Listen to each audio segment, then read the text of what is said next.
अब एक ये थ्योरम रह गया था, every compact metric space is sequentially compact, ये हमने छोड़ दिया था, इसको कर लेते हैं। Let X be a compact metric space to prove X is sequentially compact. ठीक है, अब देखें इससे पहले हमने एक थ्योरम किया था कि a metric space is sequentially compact if and only if it satisfies B W property.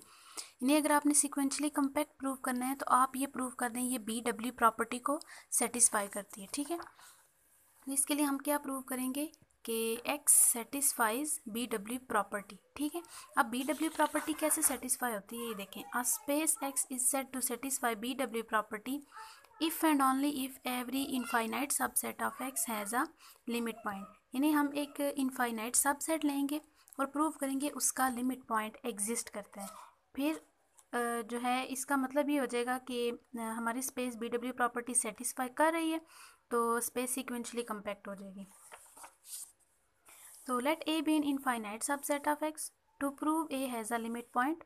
हम सपोज कर लेते हैं ए का कोई लिमिट पॉइंट नहीं है, तो इसका क्या मतलब हुआ कि फॉर एग्जांपल मैं क्या लेती हूँ कि हम चलें सपोज कर लेते हैं कि अगर ए का कोई भी लिमिट पॉइंट नहीं है, हम सपोज कर लेते हैं एक्स ए का लिमिट पॉइंट नहीं है। ठीक है, अब देखिए लिमिट पॉइंट होगा, हम कहते हैं फॉर एवरी ओपन बॉल जिसका सेंटर एक्स पे होगा उसका ए के साथ इंटरसेक्शन ले लें एक्स को माइनस करके, तो वो नॉन एम्प्टी आएगा। ठीक है, लेकिन अब अगर वो लिमिट पॉइंट नहीं है तो हम क्या कहेंगे, there exist some open ball जिसका सेंटर एक्स पे होगा, उसका इंटरसेक्शन हम ए के साथ लेंगे एक्स को माइनस करके, तो ये एम्प्टी होगा। ठीक है, ये चीज़ यहाँ पे कही हुई, there exist some open ball which does not contain any point of A different from X. ठीक है, अब देखिए लिमिट पॉइंट में हम ये भी कहते हैं कि चूंकि मीट्रिक स्पेस है इसलिए हम मीट्रिक स्पेस वाली डेफिनेशन इसमें लिमिट पॉइंट की अप्लाई करेंगे। ठीक है, टोपोलॉजी की नहीं।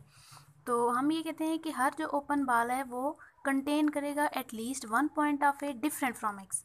अब ये लिमिट पॉइंट नहीं है तो हम कहेंगे कि ये जो ओपन बॉल है ये does not contain any point of A different from X. ठीक है, अब देखें ये जो ओपन बॉल हैं जितने भी x बिलोंग्स टू x हमने लिए ना, ये ओपन कवर होगा x के लिए। अब देखें ये जितने भी ओपन बार्स होते हैं ये ओपन सेट्स होते हैं। ठीक है, और जितने भी ओपन सेट्स लेंगे उनका यूनियन लेंगे तो वो x के ही इक्वल आएगा। ठीक है, क्योंकि x एलिमेंट x में से ना, अब अगर मैं यहाँ पे 1 लूँ ना तो इस ओपन बॉल के अंदर 1 एलिमेंट आएगा, फिर 2 लूँ तो अगला ओपन बॉल होगा उसमें 2 एलिमेंट आएगा, फिर 3 लूँ। अब मतलब ये है कि यहाँ पे एलिमेंट स्पेस में से आ रहे हैं, तो स्पेस का हर एक एक एलिमेंट एक एक ओपन बार में आता जाएगा।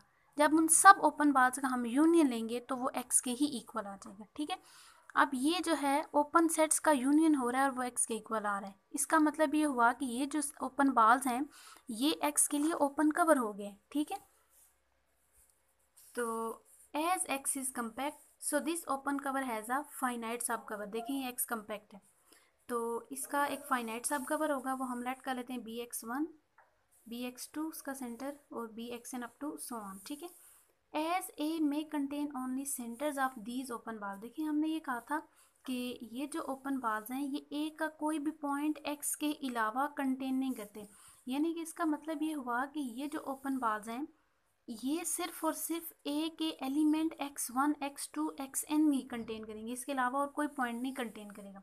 यानी कि ए के जो एलिमेंट्स ये कंटेन कर रहे हैं वो x1 x2 up to so on xn आ रहे हैं। It means A may contain only centres of these open balls. ठीक है, तो अब देखिए अगर अगर ए के अंदर इनके सेंटर्स हैं यानी कि x1 है x2 up to so on xn है, तो फिर ए फाइनाइट हो गया ना। ठीक है, which is contradiction because A infinite है, सो अवर सपोजिशन इज रॉन्ग। हमने जो सपोज किया था कि ए का कोई लिमिट पॉइंट नहीं है वो रॉन्ग हो गई है। तो हम क्या कहेंगे, ए has a limit point, it means x satisfy करती है बी डब्ल्यू प्रॉपर्टी को, तो it implies x is sequentially compact.